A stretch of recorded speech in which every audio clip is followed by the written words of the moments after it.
Community. My name is Derwin L. Gray. I am the lead pastor and co-founder, along with my wife Vicky, of Transformation Church in the greater Charlotte, North Carolina area. And Matthew 5:4 says this: "Blessed are those who mourn, for they will be comforted." The word blessed in the Greek is the word makros, and makros literally means happy.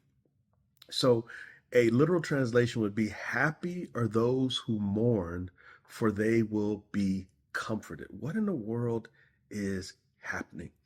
Jesus is tying our happiness into mourning and God's comfort. What does it mean to mourn?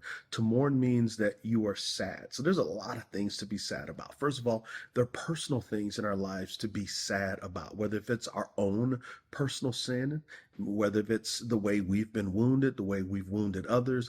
As we look at our cultures, we look at the world, there's a lot to mourn and to be sad about. A part of us discovering the happiness that God has called us to experience is to grieve or to mourn, that we cry out and say, Lord, this was wrong. This was unjust. This is bad. This hurts. And in the midst of all of that, we see a crucified Savior who says, I know, but I also rose on the third day, defeating sin and death and evil. And our hope and our comfort and our happiness is rooted in the one who says, I know your pain. I've absorbed your pain. All of the injustice was poured out upon me so that all of my grace and mercy can be poured upon you. And the reality is, we may mourn on a Friday, but Sunday is coming. In other words, what we don't grieve won't leave. So may we grieve so that the God of grace will give us the comfort and the strength that we need.